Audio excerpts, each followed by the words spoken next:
Right, welcome to our writing part of English. So you should have already watched video part 1, where we've watched a bit of the clip we need. We have looked at sentence stacker, we've looked at our word of the day, which is fatigue, okay? And now we're on to our vocabulary building, our sentence writing. So, the first thing we need to think about is nouns. Nouns are naming words, they are objects, okay? What objects would be in the place they went, the lost property office? So there was boxes, there was drawers. Okay, I want you to pause me now, go and add to your list. Remember, I want 4 things on the list now. Welcome back. So you had boxes, drawers, lights, cabinets. Oh, made an error, doesn't matter. I just cross it out and I carry on. Cabinets.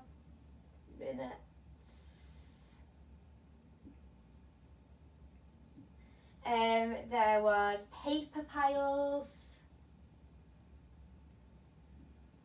folders, all the things you might find in an office. Okay, if you need to add more to your list, pause me now, add more and then come back. Okay, welcome back. Now, what we're building on this side actually is quite long this time, okay? But don't worry, you'll be absolutely fine with that. I decided to go to the odds and ends department. Capital I, talking about me, I've still got some people using a lowercase I there. I decided to go to now odds and ends department is the name of it. Odds and ends department. Okay, so usually we won't have capitals in the middle of the sentence unless it's a proper noun, but it's the name of that department. There is only one odds and end department, therefore it needs capitals. Okay, I decided to go to the odds and ends department. It was a place of corridors and paths, capital I. It was a place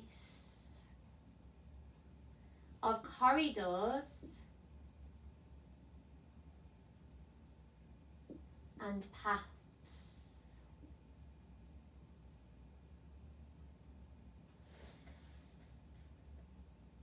Pipes and lights. So we're thinking of these objects here now. Pipes and lights.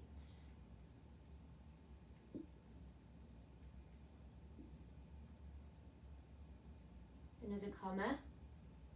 It was a place of corridors and paths, pipes and lights, forms and files.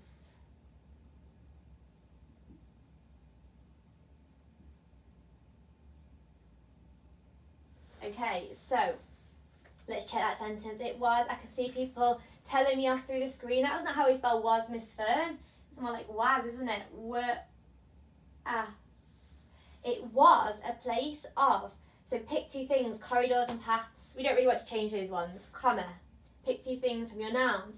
Pipes and lights, folders and drawers, paper piles and cabinets.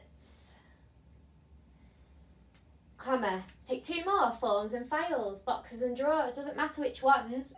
We're commaing our list. Different than usual because we have 2 items per comma almost there, don't we? We have the corridors and paths, comma. Pipes and lights, comma, forms and files, full stop. I want to see that in your writing. One more part to today's. There was the strangest place of bits and bobs. There, I'm going to get was right this time, was the strangest,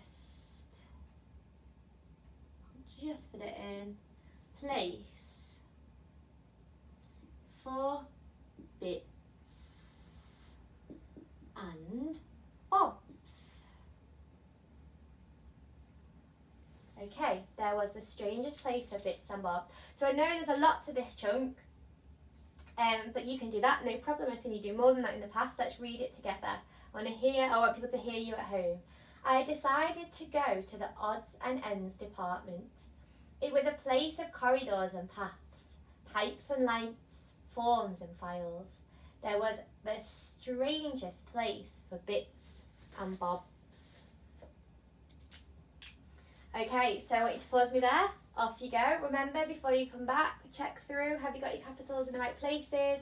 Are your spellings accurate? Have you got all your full stops where you need them? We have 1, 2, 3, 4 capitals in the first sentence because odds and ends department is proper noun. Then we have another capital there and another capital there because altogether we've got 3 sentences. So you need to check that you've got each of those. Right, pause me now. Okay, welcome back to chunk 2. So first of all, we want action words. Action words for how he walked down that corridor, that very long corridor. So perhaps he was trudging. Perhaps he was ambling. Okay, you've got 2. I want at least 4 on your list. The more, the better. Pause me now and go and add some more. Okay, welcome back. We had trudging. We had ambling, we've got plodding, stomping, creeping. If you need to add some more to your list, pause me now and go and do so. Okay, welcome back. We also want here some adjectives for the dark. So it was dark, it was grey, it was dismal. Okay, going to see what other adjectives for the dark you can come up with. Pause me now.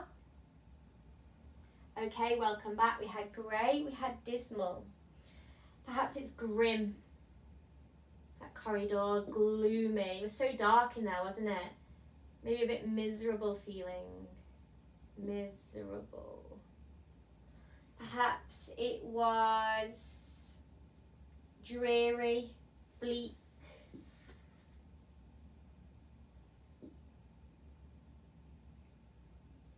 Okay, if you'd like to add more to your list, pause me now and go and add more.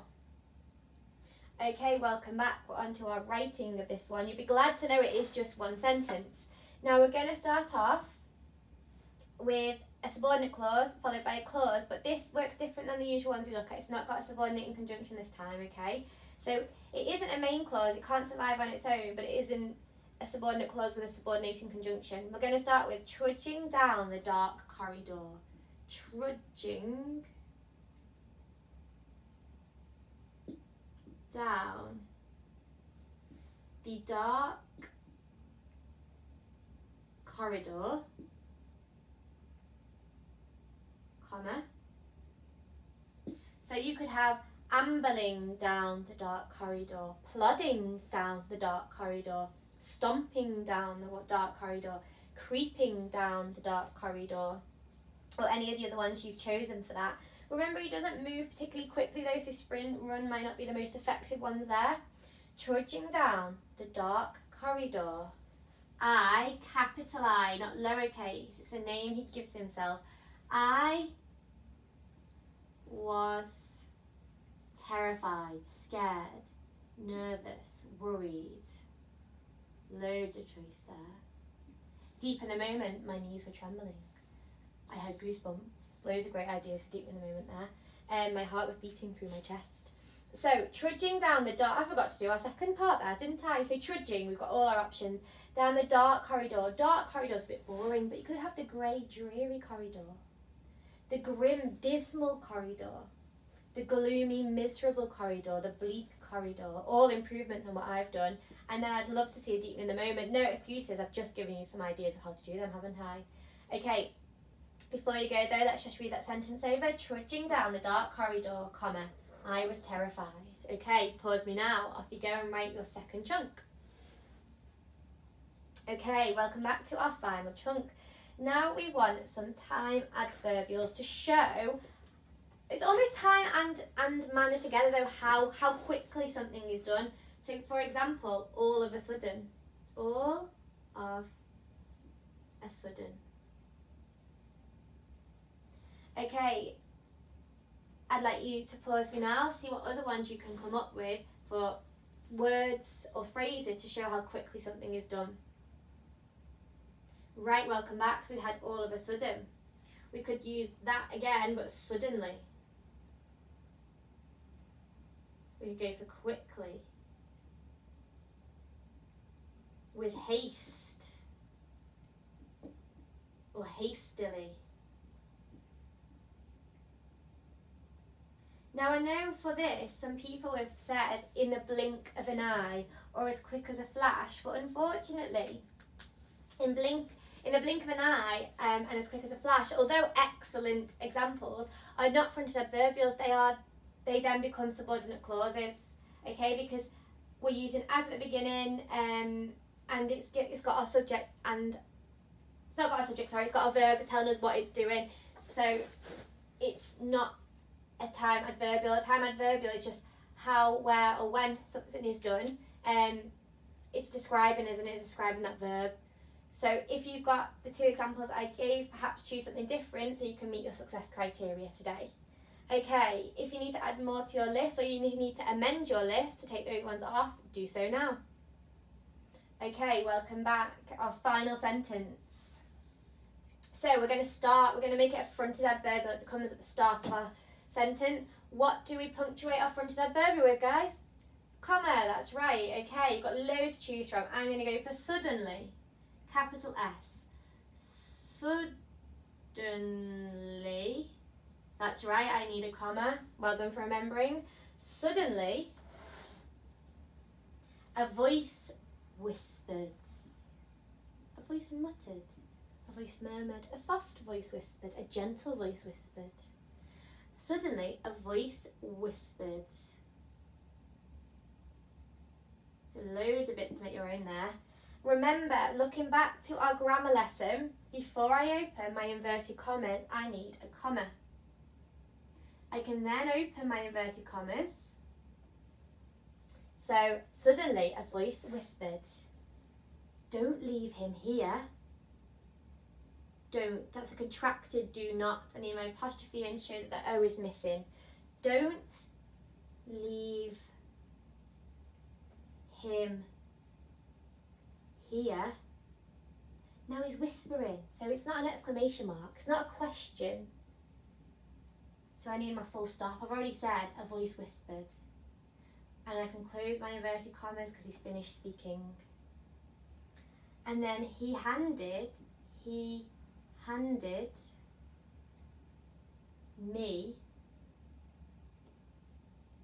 a small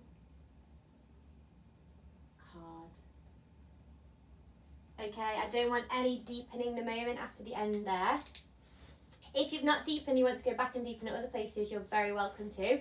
But after this one, I don't want any deepening the moment, just so that it flows nicely into our next session. So let's check our final one. Suddenly, a voice whispered, "Don't leave me here." He handed me a small card. Open inverted commas, close inverted commas. Let's read the whole thing. I want people at home to hear you reading it along with me. I decided to go to the odds and ends department. It was a place of corridors and paths, pipes and lights, forms and files. There was the strangest place of bits and bobs. Trudging down the dark corridor, I was terrified. Suddenly, a voice whispered, "Don't leave him here." He handed me a small card. Okay, so it's your turn to go and finish off your writing for today, your plot point. Remember, before you hand it in to me, go through it, check it. Are your spellings correct? Have you got capitals where you need them? Have you got your full stops? Don't make basic errors that would be picked up if you were editing and checking it very carefully. Those deepening the moments starting to appear in our sentence stacking, which is fantastic. And I like the way it's left today. It's left on a nice little cliffhanger there, isn't it? Well, what's on this small card that he's handed in? Why can't I leave him here? Because it's the odds and ends department. He's an odd end, isn't he? It's something that doesn't fit, but we will find out more in our next session. Look forward to reading your writing.